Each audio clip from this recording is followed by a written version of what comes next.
preparado para tal. Agora, o meu temor e tremor não é só por isso.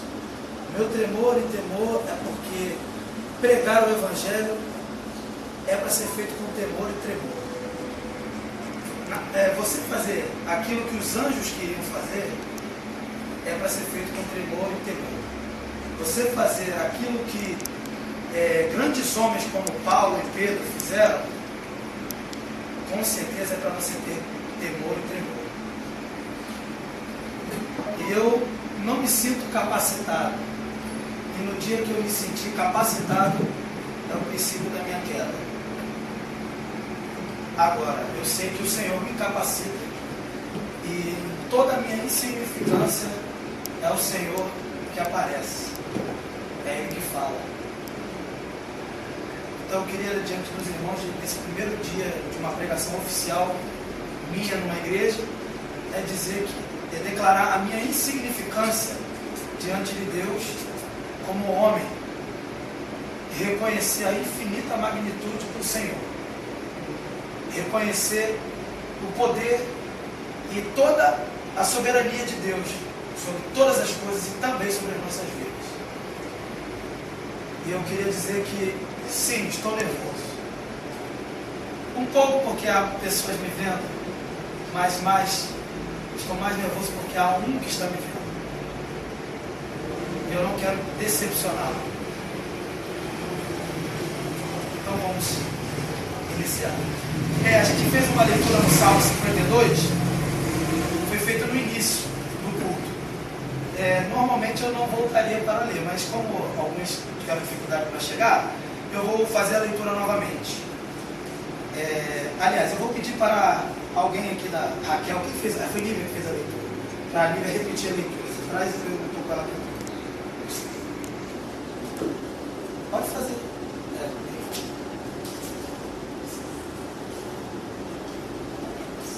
Salmo 52.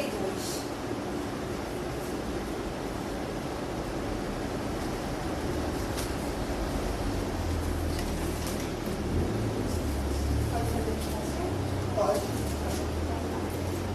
Eu vou ler os versículos ímpares e vocês os pares. Todo mundo achou? Por que você se vangloria do mal e de ultrajar a Deus continuamente, ó homem poderoso?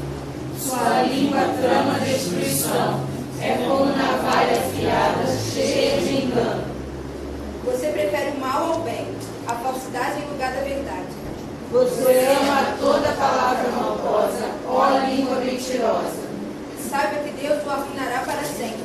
Ele o agarrará e arrancará desse sua tenda. Ele o desarraigará da terra dos justos. Os justos verão isso e temerão, irão dele dizendo: Veja só o homem que rejeitou a Deus como refúgio, confiou sua grande riqueza e buscou refúgio em sua maldade. Mas eu sou como uma oliveira que floresce na casa de Deus.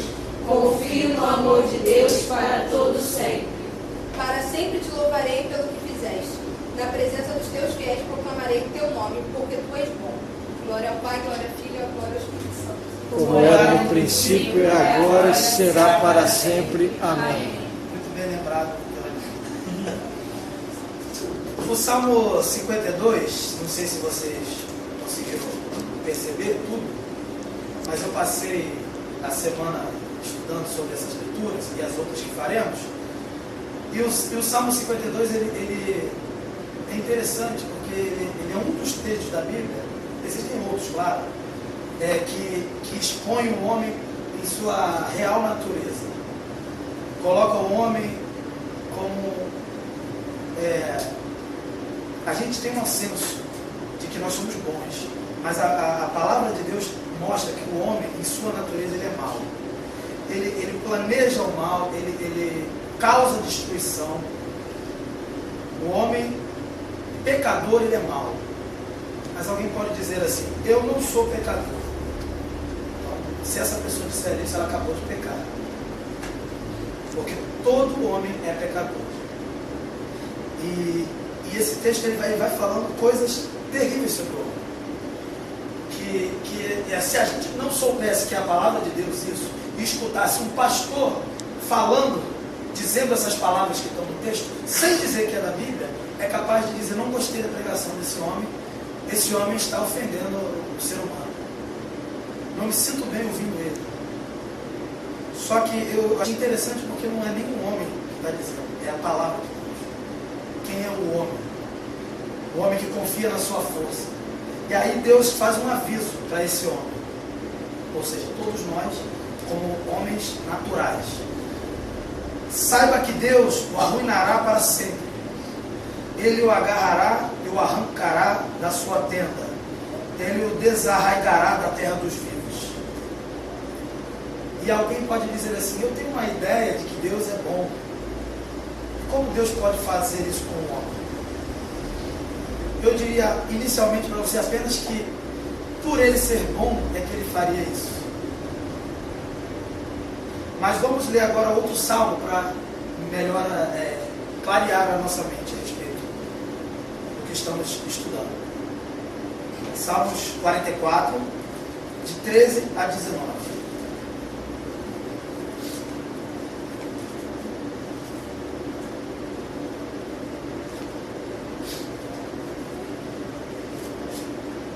Salmos 44, de 13 a 19. Tu nos fizeste objeto de vergonha dos nossos vizinhos, de zombaria e menosprezo dos que nos rodeiam. Fizeste de nós um provérbio entre as nações, os povos meneiam a cabeça quando nos veem. Sofro humilhação o tempo todo, e o meu rosto está coberto de vergonha por causa da zombaria dos que me censuram e me provocam, por causa do inimigo que busca a vingança. Tudo isso aconteceu conosco sem que nós tivéssemos esquecido de ti, nem tivéssemos traído a tua aliança. Nossos corações não voltaram atrás, nem os nossos pés se desviaram da tua vereda. Todavia, tu nos esmagaste e fizeste de nós um covil de chacais, de densas trevas nos cobriste. Esse outro texto aqui, ele fala do sofrimento também do homem, e eu diria para vocês que isso é por causa do próprio homem. O homem, ele se desviou de Deus. Com Adão, ele pecou e perdeu o acesso que ele tinha a Deus. E essa separação de Deus o fez um homem pecador, um homem condenado à morte, que em algum momento Deus iria condená-lo à morte. E a gente sabe, por muito estudar, que muitas coisas aconteceram. A natureza mudou, o homem passou a nascer para morrer. Ele não nasceu. O homem natural, ele já não nasce mais para desfrutar da presença de Deus e tudo que viria com essa presença dele. O homem, ele nasce já contando os anos e celebrando aniversários, não mais anos de vida, mas menos anos de vida, caminhando para a morte. E isso causa na gente, se a gente parar para pensar, uma preocupação. O homem não quer morrer, o homem ele não quer caminhar para a morte. O homem tenta celebrar o aniversário e ver o lado bom. Só que o fato é que todos nós vamos morrer, e nós morreremos porque pecamos. Só que mais do que morrer fisicamente, nós quando pecamos estivemos separados de Deus. E isso é uma morte espiritual. Estar separado de Deus não é apenas você imaginar ele ali e eu aqui. Não é isso. Estar separado de Deus é estar distante de tudo que é bom, porque Deus é bom. E esse é o nosso problema como homens naturais. É que tivemos, ou alguns estão separados de Deus. E nesse texto, de Salmo 44, de 13 a 19, ele já mostra pessoas que têm seguido os mandamentos de Deus, praticado a lei. O povo, nesse momento, ele estava cumprindo os preceitos da lei, ou seja, obediente a Deus, crendo na vinda do Salvador, mas mesmo assim aconteciam coisas ruins. Isso aqui também nos mostra que por mais que estejamos no caminho do Senhor, ou nos caminhos do Senhor, coisas ruins nos acontecem. Então, coisas ruins não acontecem só para aqueles que não foram alcançados por Deus, resgatados por Deus. Coisas ruins acontecem também para aqueles que já foram resgatados e regenerados pelo Senhor. É isso que esse texto aqui nos mostra. O salmista fica confuso, preocupado. Como Deus permite essas coisas? E aí a gente tem duas conclusões desses textos. Uma é o que eu já falei, que o homem rejeitou a Deus e está nesta condição de separação, condenação à morte. E não tem condições de ser vitorioso sem a ação de Deus em sua vida. Como também foi ilustrado no vídeo no início do culto. O versículo chave para essa afirmação é o Salmo 43, 3, que não foi lido, lerei agora. Não foi pela espada que conquistaram a terra, nem pela força do braço que alcançaram a vitória. Foi pela tua mão direita, pelo teu braço e pela luz do teu rosto, por causa do teu amor para com eles. Essa afirmativa então mostra exatamente que por mais que coisas boas nos aconteçam, não é pela nossa capacidade, não é pelo nosso braço, não é pela nossa força. Como foi dito no Salmo 52 anteriormente, que o homem é o salmista criticando o homem que confia na sua força. E o que Deus diz dele: eu arrancarei da terra dos vivos. E a outra afirmativa que nós temos, o outro entendimento que nós temos é: Deus, em sua justiça e amor, permite que coisas ruins aconteçam ao homem, inclusive ao povo dele, ou seja, nós. Pois em sua soberana vontade, isso é o que lhe apraz. E o texto que eu tenho como base é Salmos 44, 22. Contudo, por amor de ti, enfrentamos a morte todos os dias, mas somos considerados como ovelhas destinadas ao matadouro. Nós temos duas situações: a situação em que o homem está distante de Deus e a situação em que o homem está resgatado pelo Senhor, nos caminhos do Senhor, e mesmo assim coisas ruins acontecem. Isso às vezes nos confunde. Isso nos deixa... como Deus ele pode ser amor e pode ser justo, permitindo tais coisas, eu tenho feito, entre aspas, tudo certo. Nós temos que entender que o amor de Deus, ele não é o nosso amor, que pensamos ser amor. O amor de Deus é algo que não podemos entender e explicar. O amor de Deus é diferente de tudo aquilo que nós possamos imaginar. E também a justiça de Deus é diferente da nossa justiça. Quando nós queremos condenar, Deus tem misericórdia. Quando às vezes nós queremos ter misericórdia, Deus condena. A justiça de Deus é perfeita, porque Ele é Deus. Nós não devemos ficar preocupados procurando os motivos. Mas por que condena e por que ama? A gente não tem que ficar encontrando certos porquês, porque isso a gente só vai encontrar no céu. Quando estivermos com Ele, Ele vai nos revelar tudo. Muitas coisas já são e já têm sido reveladas hoje aqui. Mas outras só serão reveladas quando estivermos com Ele na glória. O que nós devemos fazer é, digamos assim, aceitar a palavra que tem sido pregada e proclamada há 2000 anos atrás e antes também com o povo do Antigo Testamento. E não é aceitar como se tivéssemos capacidade de aceitar ou rejeitar, mas é aceitar no sentido de parar de lutar e nos render ao poder e à soberania de Deus. E eu cito então as palavras de J.C. Ryle, bispo anglicano do século XIX. No século XIX ele disse essas palavras. E olha como elas são atuais. Não se enganem, cuidado com a fabricação de um Deus próprio. Um Deus que é todo misericórdia, mas não juízo. Um Deus que é todo amor, mas não santo. Um Deus que tem o céu para todos, mas o inferno para ninguém. Um Deus que pode permitir que o bem e o mal estejam lado a lado. Esse Deus é um ídolo, de sua preferência, iguais aos ídolos de templos egípcios. As mãos de sua própria fantasia e sentimentalismo o fizeram. Esse Deus não é o Deus da Bíblia. Nós não podemos ficar com um Deus que é só justiça e não amor.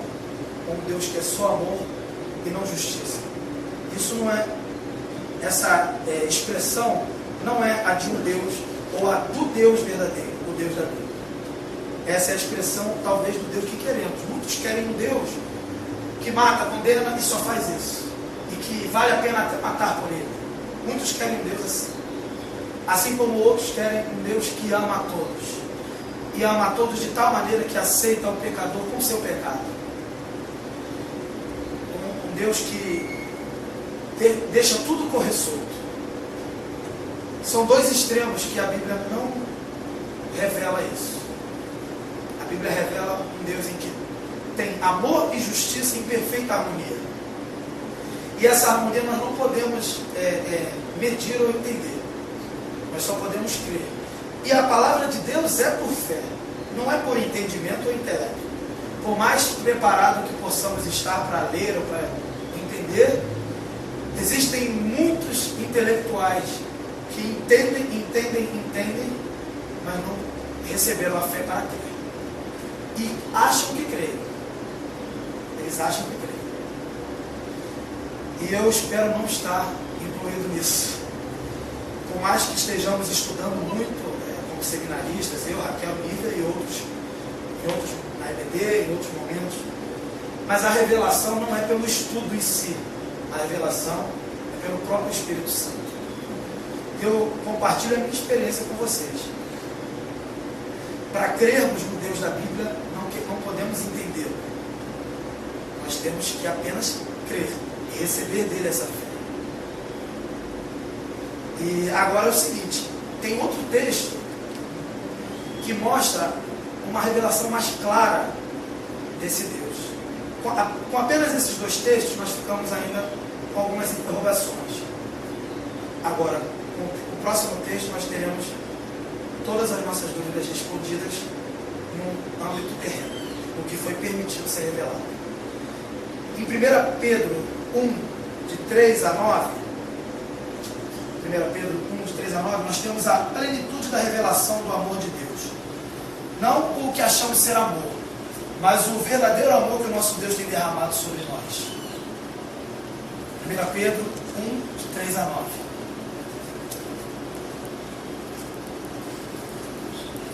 Bendito seja o Deus e Pai de nosso Senhor Jesus Cristo, conforme a sua grande misericórdia. Ele nos regenerou para uma esperança viva, por meio da ressurreição de Jesus Cristo dentre os mortos, para uma herança que jamais poderá perecer, macular-se ou perder o seu valor. Herança guardada nos céus para vocês, que mediante a fé são protegidos pelo poder de Deus, até chegar à salvação, prestes a ser revelada no último tempo. Nisso vocês exultam, ainda que agora, por um pouco de tempo, devam ser entristecidos por todo tipo de provação. Assim acontece para que fique comprovado que a fé que vocês têm, muito mais valiosa do que o ouro que perece, mesmo que refinado pelo fogo, essa fé é genuína e resultará em louvor, glória e honra quando Jesus Cristo for revelado. Mesmo não o tendo visto, vocês o amam, e apesar de não o verem agora, creem nele e exultam com alegria indizível e gloriosa, pois vocês estão alcançando o alvo da sua fé, a salvação das suas almas. Até então, no Velho Testamento, o povo de Deus cria na promessa de que viria um Salvador.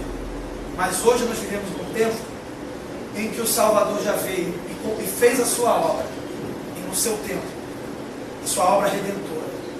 E todos nós conhecemos a obra que o Salvador fez. Vir em carne, viver sem pecado e se entregar para morrer em nosso lugar, já que éramos condenados à morte, ele se entregou por nós, para que o preço do resgate fosse pago a quem cobrava o resgate, que é Deus, o justo juiz. Então isso nós já conhecemos, essa história gloriosa. Só que esse Deus que é todo amor ainda condenará o pecador. A vinda do Salvador garante a salvação apenas para aqueles que creem nele, para aqueles que receberam a fé dele. para aqueles que não crerem no Senhor, esses serão condenados. E nós hoje, no tempo de hoje, somos bombardeados com muitas expressões de um Deus amoroso, de um Deus que nos ama. E Ele é amoroso sim, mas Ele é amoroso de tal maneira que Ele se encarnou para morrer por nós. Então isso é amor. Mas o pecado, aliás, o pecado deveria ser extirpado do homem. O pecado deveria ser expiado do homem. E só quem poderia fazer isso, não o homem imperfeito, mas um homem perfeito, o próprio Deus encarnado, chamado Jesus, nome sobre todo nome. E é por isso que esse nome é sobre todo nome, porque esse nome nos garante a salvação. Glória a Deus. Nos versos de 3 a 5, nos é mostrado que o amor de Deus contém misericórdia. Então Deus, Ele, conforme sua infinita misericórdia, Ele nos dá a prova do seu amor para conosco, a nossa completa regeneração, para uma esperança verdadeira e viva, por meio da ressurreição do seu Filho Jesus Cristo. Uma herança que não tem fim e está guardada para nós nos céus. A regeneração acontece pois estávamos mortos no pecado e precisávamos ser regenerados. E agora revivemos por uma vida infinita, pois estaremos com Cristo na glória. Hoje, nós ainda não vemos essa vida infinita manifesta. Nós vemos sofrimentos. Tudo lugar que a gente passa, nós vemos sofrimentos. Tudo é difícil para nós. É difícil trabalhar, é difícil estudar, é difícil viver. Porque o homem causou isso a si mesmo. Nós causamos isso a nós mesmos. Só que Cristo nos deu a vitória. Para aqueles que creem no Salvador, então podemos dizer assim, Cristo nos deu a vitória. A vitória de passar, não de não passar por problemas, mas de passar por tantos problemas que são consequências nossas mesmo, mas temos a certeza de uma herança eterna. Isso é que é vitória. Isso é que é para ser comemorado. Isso é que é amor. Nos versos de 6 a 9, nós temos a noção exata de que o amor de Deus por Cristo nos garante a vitória sobre a morte. Mas enquanto não passarmos pela morte, estaremos vivendo num mundo mau, como eu disse. Um mundo que está morto, jaz no maligno, como a palavra diz. Totalmente afastado de Deus. E esse afastamento de Deus tem afetado toda a criação. Por mais que sejamos regenerados em espírito, nós ainda não estamos totalmente livres. Essa obra ainda não se completou no tempo. Nós ainda não vencemos a morte. Nós vamos passar pela morte. Mas quando nós passarmos pela morte, nós, vamos dizer assim metaforicamente, nós acordaremos na presença do Senhor. Mas enquanto nós não nos livrarmos desse corpo pecador, quando o nosso corpo glorificado não nos for entregue, nós estaremos passando por privações e provações. Isso parece uma má notícia, mas é uma boa notícia. A má notícia de que muitos poderiam pensar que privações não aconteceriam quando estivéssemos com Cristo. Então, se for nesse sentido, eu digo para você que não é o que você está pensando mesmo, não. Mas é uma boa notícia porque Deus é tão poderoso, o amor de Deus é tão profundo para conosco, que nós, apesar das privações e provações, nós venceremos no final com Cristo. Essa é a vitória, repito. A nossa diferença para os que não estão em Cristo é que, apesar das provações, nada pode nos separar do amor do Pai. Glória a Deus. Temos garantida a salvação de nossas almas, enquanto os que estão em Cristo serão condenados, morrerão e sofrerão. Não podemos nos esquecer de que Deus é amor. Nós não somos amor. Deus é amor. Então nós não podemos achar que entendemos o que é amor. Nós não somos amor. Ele é que é amor e Ele que diz o que é amor. Ele que define o que é o amor. Nós caímos em idolatria toda vez que tentamos moldar Deus conforme o nosso entendimento. E o amor de Deus é desse jeito, então é assim que tem que ser. Nós não temos que determinar como tem que ser. Deus definiu como é o amor. E nós lemos a palavra, nós lemos a Bíblia, muitos cresceram na igreja, nasceram na igreja, leem a palavra e querem moldar esse amor ao seu bel prazer. Eu nem tinha planejado endurecer tanto nessa parte do sermão, mas não consigo fazer diferente. Mas eu queria dizer para vocês que o amor não é o que pensávamos. O amor é o que Cristo fez na cruz. Isso é o amor. E Deus sim é amor. E Ele é amor não só porque nos regenerou, senão poderíamos dizer que é um amor de interesse. Esse amor, Ele vai nos regenerar, nós vamos para o céu. Isso seria um amor de interesse da nossa parte para com Ele. Deus é amor porque nos regenerou, porque fez essa grande obra por nós, mas Ele também é amor porque Ele condenará o pecador. Amor sem justiça não é amor. Podemos fazer um exemplo, guardadas as devidas proporções, de que um pai, quando tem um filho, não diz sim só para o filho, não diz pode tudo para o filho, ele não diz isso. Ele diz às vezes sim e às vezes não. E às vezes disciplina.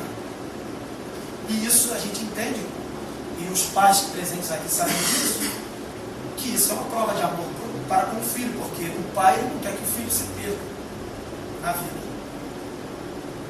Então, fazendo essa comparação, como nós queremos ousar dizer que Deus então não seria amor se condenasse, se permitisse coisas ruins? Isso não é amor de Deus, isso é o diabo.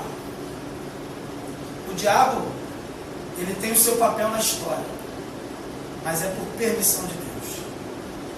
E da mesma forma que nós somos vitoriosos, já temos garantida a vitória mesmo sem vê-la concretizada plenamente, no tempo, na cronologia, nós sabemos que o diabo já está vencido e derrotado. Porque já veio aquele que esmagaria a cabeça da serpente. Glória a Deus por isso. Então ele está derrotado. E tudo que ele faz hoje, ele faz porque Deus permite, que Deus, em sua sabedoria, em sua soberania, em sua justiça e seu amor. A verdade é que se nós tirarmos qualquer um dos atributos de Deus, ou perfeições, como queiram, nós já não temos mais o Deus da Bíblia. E na verdade estas palavras que usamos para definir os atributos, justiça, amor, são palavras, são reduções para a nossa linguagem humana e para o nosso entendimento. E Deus é infinitamente superior. O amor de Deus é tão profundo e tão tremendo e diferente do que nós podemos entender, que a palavra amor não pode simbolizar ou transmitir o que é o amor de Deus. Não pode mesmo. E a gente só tem uma ideia do amor de Deus. E essa pequena ideia do amor de Deus é grandiosa para a nossa vida, porque nos resgatou. Porque nos livrou da morte, nos livrou da condenação. Então, eu fico incomodado às vezes por ouvir pessoas quererem dizer sobre o amor de Deus, sobre muitas coisas de Deus, ao seu bel prazer, ao seu entendimento, e não ao entendimento vindo do Espírito. Ele é amor e nós devemos cantar que Ele é amor. Mas quando cantarmos que Ele é amor, nós não devemos pensar no amor humano, que nós sentimos uns pelos outros, num amor que não conhecemos e não merecemos. É isso que devemos entender quando cantamos e proclamamos e pregamos sobre o amor de Jesus, o amor do Senhor. Agora, podemos ver claramente que esse amor é diferente quando Ele se fez carne e se entregou por nós, se fez homem e se entrega por nós para nos resgatar, e o Pai despeja toda a ira sobre Ele, que deveria ser direcionada a nós. Temos certeza que qualquer um que que não estudou, que não ouviu a palavra, não entender. Isso não é amor. Isso não é amor. Mas isso é o que é amor. E o que Jesus nos ensinou? O que é o amor de Jesus? O que devemos fazer? Amar o próximo, mas não somente ao próximo que nos agrada, aquele que não nos agrada. Amar ao inimigo, às vezes ele nem vai deixar de ser seu inimigo, mas nós devemos amar o inimigo. Senão não teria nenhum benefício. Seria muito simples amar um amigo. É isso que Jesus ensinou. Então, na palavra dele temos vários textos que mostram o que é amor. E amor não é fazer só o que gosta. Não é amar só aquilo que é fácil. É amar aquilo que é difícil. É amar aquilo que ninguém amaria. Porque foi isso que Deus fez. Ele nos amou e nós não merecíamos esse amor. Ele amou seres que ninguém amaria. Então é isso que ele nos ensina a fazer.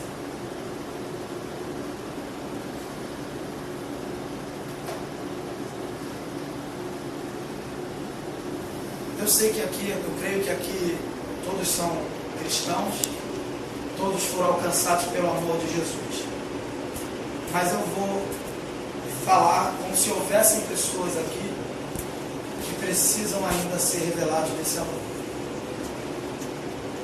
Para aqueles que não tiveram o toque regenerador de Jesus, o encontro com o Salvador, ainda é tempo, enquanto há vida há esperança. Há um ditado que diz isso. Enquanto há vida há esperança. Então, enquanto estamos vivos, temos a oportunidade de clamar pelo Senhor. Não simplesmente dizer, Senhor, eu te aceito, porque nós não temos condição de aceitar. Você pode até dizer, eu te aceito. Você pode até simplesmente dizer, eu te aceito. Mas o seu coração tem que dizer, eu preciso de ti. Eu não mereço o seu amor, mas se o Senhor fez isso mesmo, essa grande obra, eu preciso dessa obra. Eu sou pecador. Eu preciso do teu amor. Eu me arrependo de quem eu sou. Não só do que eu fiz, mas de quem eu sou. Eu me arrependo, Senhor. Eu preciso do teu amor. Isso é o que uma pessoa que entende e recebe a fé pode dizer ao Senhor quando se converte. Se alguém me ouviu lá de fora, ou se alguém aqui, porventura não entendeu desse amor, é isso que você tem que fazer. Pedir ao Senhor esse amor. Pedir perdão, se colocar no seu devido lugar. Eu me coloco no meu devido lugar. Como eu fiz no início, me coloquei na minha devida insignificância diante de Deus. Dizer, Senhor, eu preciso de Ti. Eu preciso do Teu amor. Agora, para nós que já temos certeza de que fomos alvo desse amor incomparável, como nos versos de 7 a 9, vou ler novamente. Assim acontece para que fique comprovado que a fé que vocês têm, muito mais valiosa do que o ouro que perece, mesmo que refinado pelo fogo, é genuína e resultará em louvor, glória e honra quando Jesus Cristo for revelado. Mesmo não tendo visto, vocês o amam e, apesar de não o verem agora, creem nele e exultam com alegria indizível e gloriosa, pois vocês estão alcançando o alvo da sua fé, a salvação das suas almas.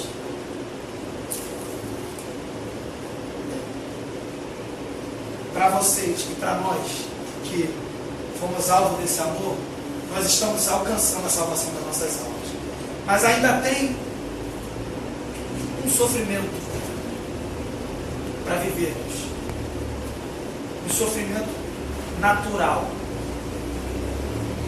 Mas um aperfeiçoamento e um crescimento espiritual junto com esse sofrimento. Muitas bênçãos virão também. E vemos isso. Se você parar para pensar na sua vida, você vai ver quantas bênçãos nós temos recebido do Senhor. Mas aqui o texto é claro, diz que ainda é necessário que nós sejamos entristecidos por um pouco de tempo ainda, para que a nossa fé seja confirmada e comprovada de que ela é genuína. Se nós somos de Cristo e se nós somos genuinamente regenerados, Nós passaremos pelo sofrimento e venceremos como Cristo venceu. Nós passaremos não porque gostamos, mas passaremos por amor a Jesus. E a nossa fé será provada. E no último dia nós receberemos a herança. O depósito, como diz em outro texto, que não desvaloriza, que a traça não come, que nada corrompe, nós receberemos. E não é algo, com certeza, material, mas metaforicamente foi comparado como ouro, coroas e tudo mais. Mas o maior prêmio por nossa perseverança como cristãos é sermos livres da condenação e do pecado e estarmos reunidos com o Senhor por toda a eternidade. Esse é o prêmio que não merecemos, mas recebemos de graça. A Deus seja toda a honra e toda a glória por grande obra feita em nossa vida. Independente da minha eloquência, da minha maneira de ser, de falar, a Deus seja toda a honra e toda a glória pela palavra proclamada. A Deus seja toda a honra e toda a glória pela verdade que não muda. A Deus seja toda a honra e toda a glória porque Deus é amor, um amor que não podemos dizer, mas um amor que podemos dizer que recebemos e vivemos a cada dia.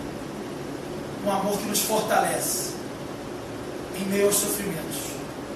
A Deus toda a honra e toda a glória. E por isso podemos cantar que nada vai nos separar do amor de Deus. Nada vai nos separar, nem altura, nem profundidade, nem criatura alguma. Nada vai nos separar da morte. Glória a Deus. Então eu convido vocês a cantarem esse hino que resume como é a vida do cristão, como é a vida do crente em Jesus. Acha que está ligado? Não.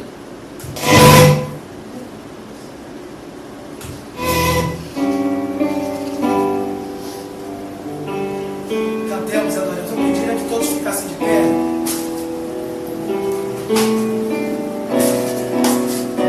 Adoremos ao Senhor. Esse grande amor, esse grande amor que nos alcançou.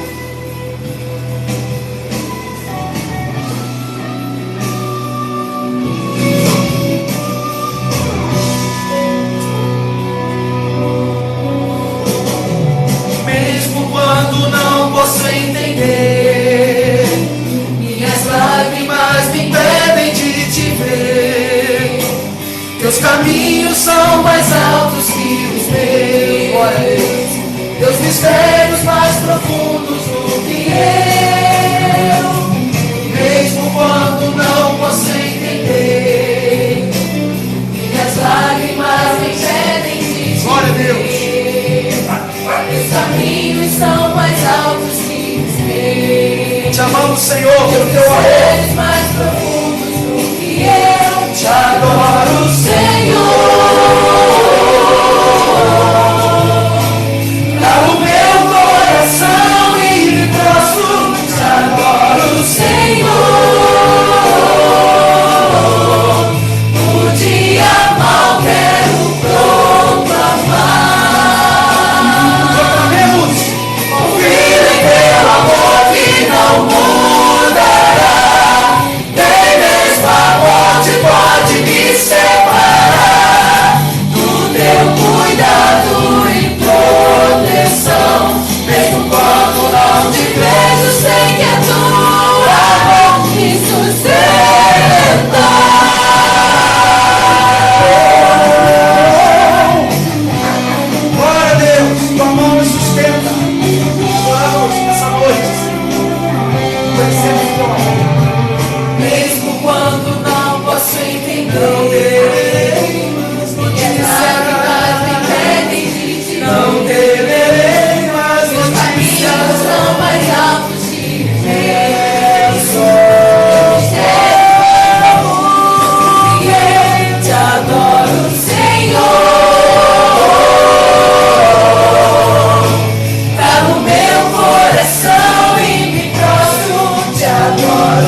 adoramos, Senhor, pelo teu amor.